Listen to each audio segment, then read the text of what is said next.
वस्सलातु वस्सलामु अला सय्यिदिल अंबियाइ वल मुरसलीन अम्मा बअद व अऊज़ु बिल्लाहि मिनश शैतानिर रजीम बिस्मिल्लाहिर रहमानिर रहीम क़ाल अल्लाहु तबारक व तआला फ़िल क़ुरआनिल मजीद वल फ़ुरक़ानिल हमीद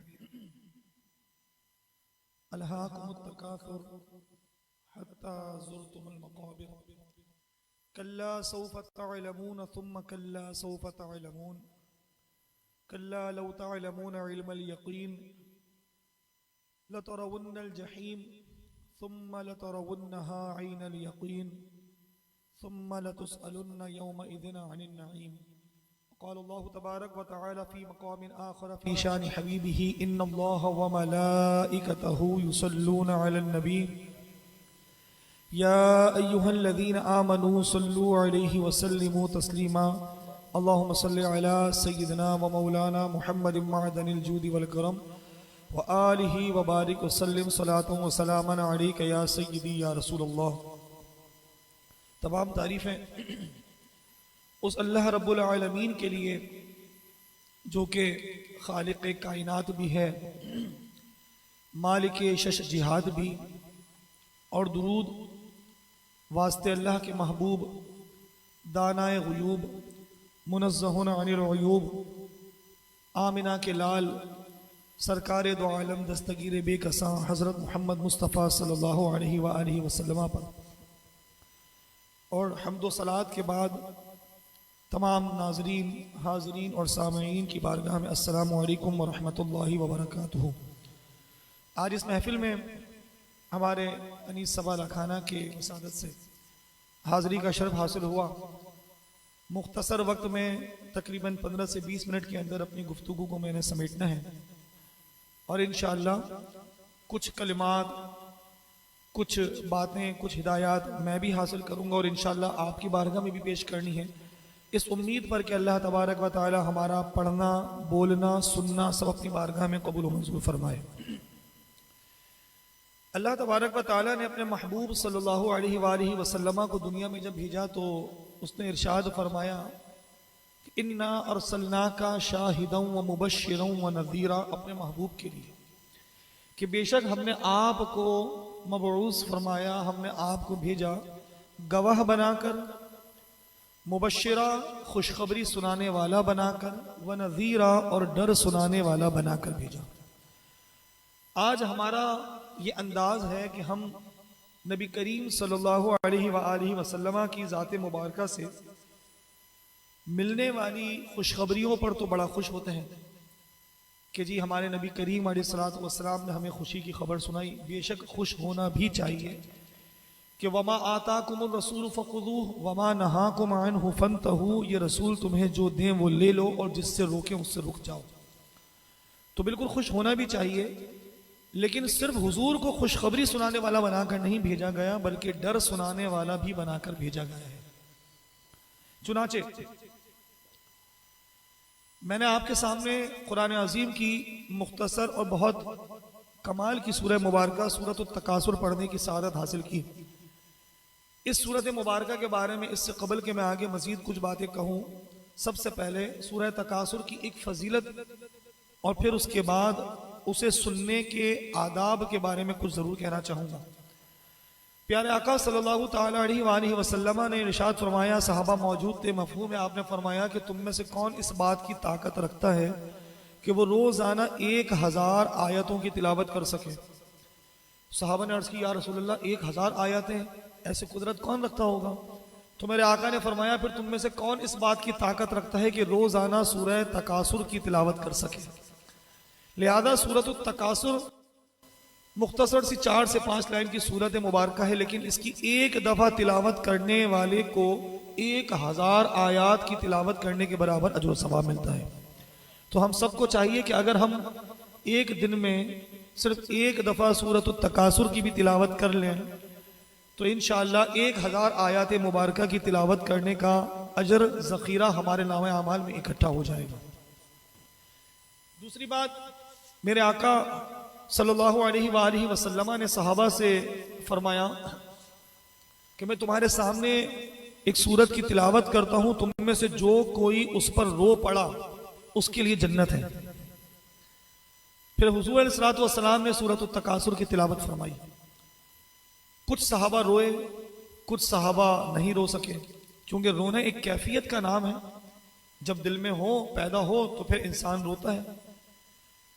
उन्होंने अर्ज की, या रसूल अल्लाह के जो सहाबा ना रो सके, हुजूर ने फरमाया मैं तुम्हारे सामने फिर तिलावत करता हूं, जो रो पड़े उसके लिए जन्नत है, और जो ना रो सके वो रोने जैसी सूरत बना ले। तो लिहाजा मालूम हुआ कि इस सूरह मुबारका को सुनने के लिए हमें अपने जहन को, अपनी अफकार को, अपने ख्यालात को एक जगह मुजतमे कर कर गौर व फिक्र के साथ इस सूरत के बारे में सुनना होगा। अल्लाह तबारक व तआला ने कुरान अजीम में इरशाद फरमाया कि अलहाकुमुत तकासुर, तुम्हें गफलत में डाल दिया, तुम्हें गफलत में डाल दिया, तुम्हें गाफिल कर दिया तकासुर ने। किसने? कही एक दफा, किसने? तकासुर ने। अब ये तकासुर क्या है? अगर सूरह तकासुर के मजमून को पेश किया जाए, चूंकि वक्त बहुत ज्यादा नहीं है, तो लिहाजा उसका मजमून कुछ इस तरह से निकलेगा कि इस सूरह मुबारका में अल्लाह तबारक व तआला ने उन लोगों के बारे में कि जिन्होंने फकत दुनिया की बेहतरी चाहने के लिए ही अमल को इख्तियार किया, दुनिया को बेहतर बनाने के लिए आमाल को इख्तियार किया, तो लिहाजा इस चीज की अल्लाह तबारक व तआला ने मजम्मत बयान फरमाई। और अगर आखिरत के बारे में किसी किस्म का गौर व फिक्र नहीं किया, तो अल्लाह के महबूब के जरिए अल्लाह तबारक व तआला ने हम तक जो पैगाम भेजा, वो उसने क्या भेजा कि उसने उन लोगों को मुतनब्बे किया। अब हुजूर अलैहिस्सलातु वस्सलाम ने फरमाया, हमें अल्लाह के महबूब के जरिए ये कुरान अजीम मिला कि अल्लाह तबारक व तआला ने इस सूरह मुबारक में जो मजमून इरशाद फरमाया वो क्या है कि फकत दुनिया की बेहतरी चाहने के लिए ही किसी अमल को इख्तियार करना, इसकी मजम्मत बयान की। और जो लोग दुनिया में ही लगकर आखिरत की बिल्कुल बेफिक्र हो जाते हैं, बिल्कुल भी फिक्र नहीं करते, उनके बारे में उन्हें मुतनब्बे किया, उन्हें तंबीह इरशाद फरमाई। और लफ्ज़ तकासुर का माना आता है कि अपने माल, अपनी औलाद और अपने खुद्दाम की कसरत पे लोगों के सामने फख्र करना। इस लफ्ज़ तकासुर का माना क्या है? कसरत को जमा करना, कसरत को जमा करने में लगे रहना, तगो सारी जिंदगी कसरत के लिए करना, और अपनी कसरत माल, कसरत औलाद और कसरत खुद्दाम की वजह से लोगों पर फख्र करना। चुनाचे कुरान अज़ीम में अल्लाह ताला ने इरशाद फरमाया, अलहाकुमुत तकासुर, कि तुम्हें हलाकत में डाल दिया तुम्हारी कसरत माल ने, तुम्हारी कसरत औलाद ने, तुम्हारी कसरत खुद्दाम पर फख्र करने ने। इससे हमें ऐसा मालूम होता है कि भाई हमने मजमून बयान किया कि जो फकत दुनिया कमाने में लग जाए उसके बारे में मजम्मत बयान की गई, और दीन को छोड़ दे उसके बारे में मुतनब्बे किया गया। तो आखिर ये लफ्ज दीन और दुनिया है क्या? क्योंकि दीन और दुनिया को भी तो समझना होगा ना, ताकि हमें पता चले कि हम आखिर लगे हुए किस में हैं। भाई क्या दीन कारोबार है? क्या दीन घर बार की देखभाल करना है? क्या दीन नौकरियां करना है? आया ये सब काम दुनिया के हैं? या काम है क्या? अगर हम कुरान अजीम का मुताला करें तो कुरान फरमाता है, वमा खलक़तुल जिन्ना वल इंसा इल्ला लियअबुदून, हमने इंसानों और जिन्नात को महज अपनी इबादत के लिए पैदा किया। अब इंसान सोचे कि यार इबादत के ऊपर अगर हम आए तो अल्लाह के रसूल ने फरमाया, बुनियल इस्लाम अला खम्सिन, इस्लाम की बुनियाद 5 चीजों पर रखी गई, कलमा, नमाज, रोजा, हज और ज़कात। अब ज़कात जिस पर फर्ज होगी उसने अदा करनी है, हज जिस पर फर्ज होगा उसने अदा करना है जिंदगी में एक दफा, रोजा साल में एक दफा रखना है, कलमा जिंदगी में एक बार पढ़ के मुसलमान हो चुके हैं। बची नमाज, दिन में 5 वक्त की नमाज के अगर सारे औकात लगाए जाएं तो मुश्किल से 1.5 घंटा बनेगा। तो भाई अगर 1.5 घंटा हम इबादत में लगेंगे तो 22.5 घंटे जहां गुजर रहे हैं वो दीन है या दुनिया? क्योंकि अल्लाह तो कह रहा है कि तुम्हें किया ही अपनी इबादत के लिए पैदा है। तो इबादत है क्या चीज कि 22.5 घंटे हम दुनिया में हैं, दीन में हैं, इबादत में हैं, या इबादत से बाहर है? तो दर हकीकत हमारी इबादत के मफहूम के अंदर ही खराबी है। क्यों? क्योंकि हम समझते हैं जी इबादत क्या है? नमाज। सिर्फ नमाज इबादत नहीं है, नमाज भी इबादत है, नमाज ही इबादत नहीं है। रोजा, भाई रोजा भी इबादत है लेकिन रोजा ही इबादत नहीं है। हज हज भी इबादत है, लेकिन हज ही इबादत नहीं है। ज़कात भी इबादत है, लेकिन सिर्फ ज़कात ही इबादत नहीं है। तो फिर दर हकीकत भाई इबादत है क्या चीज? तो फरमाया गया कि शरीयत मुताहरा के मुताबिक अपनी मुकम्मल जिंदगी को गुजारने का नाम इबादत है, सिर्फ नमाज का नाम नहीं है। हम इबादत करते हैं, हम कामकाज करते हैं, कारोबार करते हैं, अगर उस तिजारत को शरीयत के मुताबिक करें तो ये इबादत है। हम नौकरी करते हैं, अगर शरीयत के हुक्म के मुताबिक करें तो ये इबादत। माँ बाप की देखभाल करते हैं, अगर शरीयत के मुताबिक करें तो इबादत। बीवी बच्चों की देखभाल करते हैं, अगर शरीयत के मुताबिक करें तो ये इबादत। तो आखिर दीन और दुनिया में फर्क क्या बनेगा? जो चीज हमें डिफरेंशिएट कर सके कि आया तकासुर क्या है और नेमत खुदाबंदी क्या है। तो अगर हम इस पर गौर करें तो हमें मालूम होगा कि दर हकीकत दुनिया उस चीज को कहा जाता है कि जो हमें अल्लाह की याद से गाफिल कर दे। पूरा दिन कारोबार करें, कोई मसला नहीं है, 24 में से 22 घंटे कारोबार कर लें, कोई इशू की बात नहीं है, लेकिन वो कारोबार होना चाहिए दीन के उसूल के मुताबिक। आप अपने घर वालों को पूरी जिंदगी का वक्त दे दें, कोई इशू नहीं है, लेकिन वो वक्त दे दें, वो हुकूक अदा कर दें शरीयत मुतहरा के मुताबिक, ये इबादत है। लिहाजा इस पूरे जिंदगी में हम अगर देखें तो इबादत तो हमारे पूरे 24 घंटे में सिर्फ 1.5 घंटे की रह जाती है। बाकी 22.5 घंटे जो हमारे गुजरते हैं वो मुआमलात मुआमलात मुआमलात मुआमलात और मुआमलात। आज हमारा मसला ये है कि हम खुसूसी तौर पर अगर शहर कराची की बात की जाए तो हमारे यहाँ इबादतें बहुत आम हैं, बुरा मत मानिएगा, लेकिन ये बात हकीकत है। नमाज के लिए कसरत है, रोजे के लिए कसरत है, एहतिकाफ के लिए बड़े बड़े इज्तिमात हो रहे हैं, इबादत बहुत है, होनी भी चाहिए। लेकिन अगर मुआमलात की हम बात करें तो बहुत ज्यादा जीरो की तरफ हम जा रहे हैं, बिल्कुल नीचे की तरफ जा रहे हैं। हम देखते हैं कि जहां सीसीटीवी कैमरा हो तो फिर तो हम वहां पर ध्यान रखते हैं, लेकिन जहां खुदा हमें देख रहा है और सीसीटीवी कैमरा ना हो तो वहां हमें ध्यान नहीं रहता। मैं आपके सामने एक छोटी सी बात पेश करूं। एक शख्स था, उनसे हमारी बातचीत हुई, उन्होंने कहा कि पाकिस्तान से बाहर उनका जाना हुआ कहीं, गौर से सुनिएगा, पाकिस्तान से बाहर जाना हुआ, एयरपोर्ट से बाहर निकले, जबान अलग थी तो बात नहीं हो सकी, टैक्सी ड्राइवर से बड़ी मुश्किल से किसी की मदद ले लावा कर उससे गुफ्तगू जी कीजिए कि हमें यहाँ पर जाना है। उसने कहा इतने पैसे होंगे वहां की करेंसी के मुताबिक। कहा ठीक है चलते हैं, चल दिए। अब वो शख्स चाहता है कि मैं रास्ते में बैठा हुआ हूं और सफर करने के कुछ देर के बाद अचानक उस बंदे ने, टैक्सी ड्राइवर ने मीटर को बंद कर दिया, ऑफ कर दिया, और तकरीबन 4, 5, 6 किलोमीटर चलने के बाद जाके उसने मीटर को ऑन कर दिया। अब कह रहे हैं चूंकि मुझे जबान नहीं आती थी, मैं बड़ा परेशान था, मैंने कहा यार चलो देखते हैं, अल्लाह वाली के जब अपनी मंजिल पर पहुंचे, वहां जिनके घर जाना था उन्हें जबान आती, तो उनसे कहा जरा इससे पूछो तो सही कि इसने बीच में मीटर क्यों बंद किया था। तो वो शख्स कहता है कि दर हकीकत जो मेरा रूट था ना, मैं एक जगह अपनी गलती की वजह से टर्न लेने से चूक गया, और चूंकि टर्न नहीं ले सका तो मुझे आगे से 6-7 किलोमीटर घूम कर आना पड़ा, तो फौरन मैंने मीटर ऑफ कर दिया कि मैं अपनी गलती का बोझ इस पैसेंजर पर क्यों डालूं, और जैसे ही उस रोड तक आया तो फिर मैंने मीटर ऑन कर दिया। उस बंदे ने कहा कि यार वो शख्स जो था ना वो मुसलमान नहीं था। आप समझ रहे हैं बात?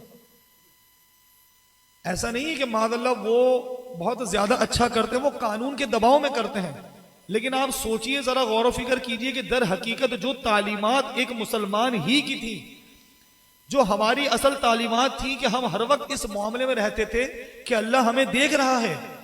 कुरान में अल्लाह फरमाता है वहुवा माकुम ऐनमा कुंतुम, तुम जहां कहीं भी हो खुदा तुम्हारे साथ है। फअैनमा तुवल्लू फतम्मा वजहुल्लाह, अपने चेहरे को जरा फेर कर देखो तुम्हें खुदा के जलवे दिखेंगे।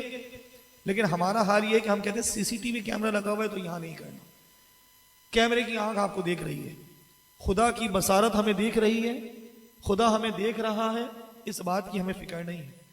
चुनांचे कुरान अजीम में अल्लाह ने इरशाद फरमाया कि अलहाकुमुत तकासुर, तुम्हें हलाकत में डाल दिया तुम्हारी कसरत माल, तुम्हारी कसरत औलाद और तुम्हारी कसरत खुद्दाम पर फख्र करने में। आगे जरा गौर से सुनिए अल्लाह ने लफ्ज कैसे इस्तेमाल फरमाया। फरमाया हत्ता ज़ुरतुमुल मकाबिर, तुम इतनी जिंदगी की भाग दौड़ में लगे हत्ता कि तुम अपनी कब्रों में पहुंच गए। अलहाकुमुत तकासुर, तुम्हें तुम्हारी कसरत माल ने हलाक कर दिया। हत्ता ज़ुरतुमुल मकाबिर, यहां तक कि तुमने अपनी कब्रों को अपनी आंखों से देख लिया। कल्ला सौफ तअलमून, खबरदार अनकरीब तुम जान लोगे। सुम्मा कल्ला सौफ तालमून, खबरदार हाँ हाँ अन करीब तुम जान लोगे। कल्ला लौ तालमून इल्मल यकीन, और अगर तुम जानते, तुम्हें अगर यकीन होता तो तुम ऐसा कभी भी ना करते।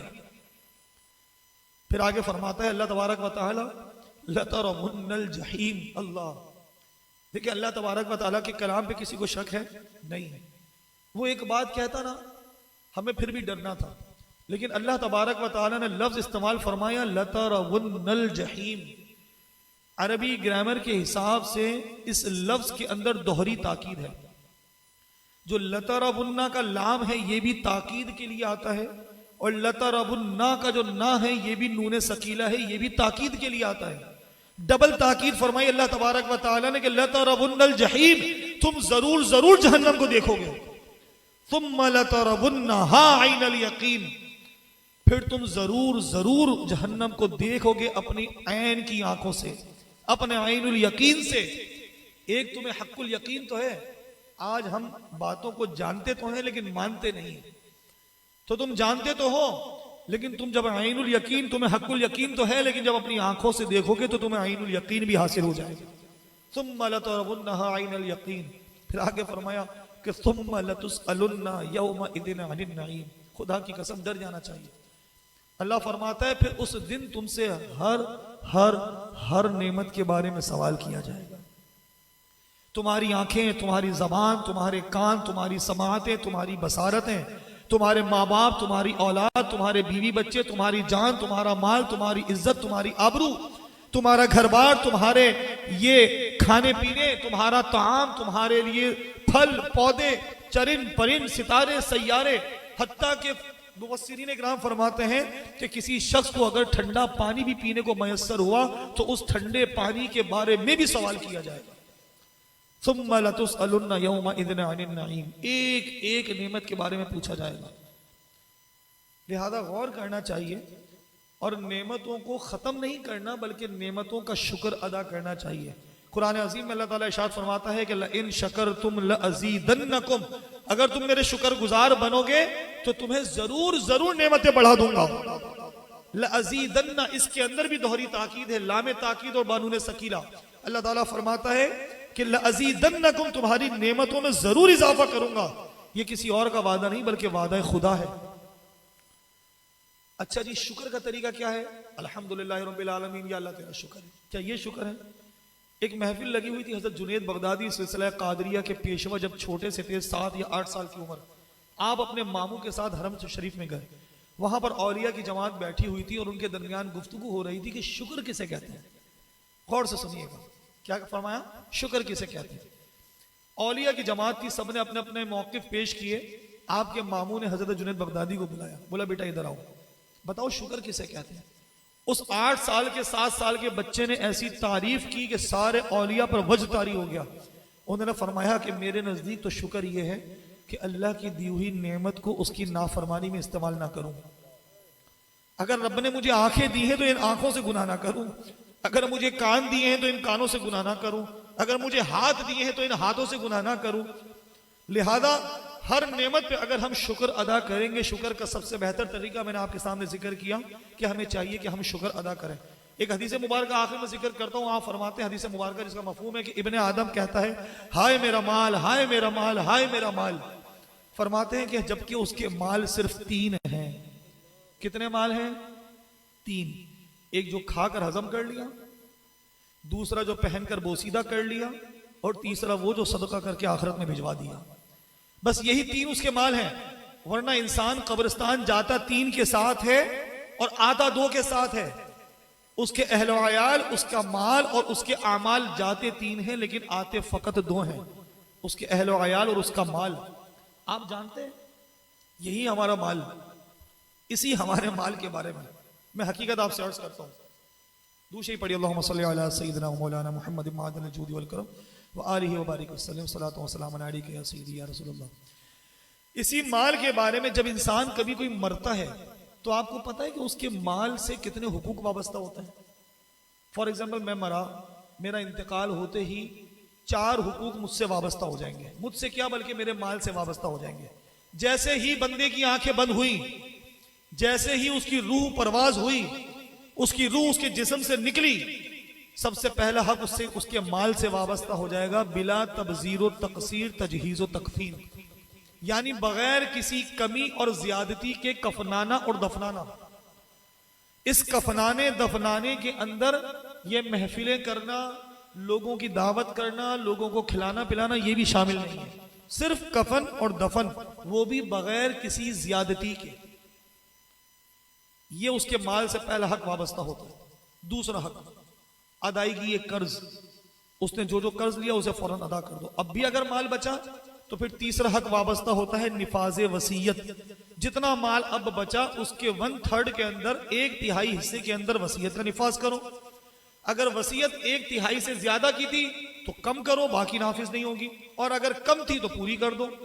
अलगर्ज वसीयत नाफिज होती है 1/3 माल के अंदर। फिर चौथा हक तमाम मौजूदा वुरसा के हुकूक। आप ये जहन में रखें, मुझे बताइए कि हमारा क्या है? हमारा है क्या?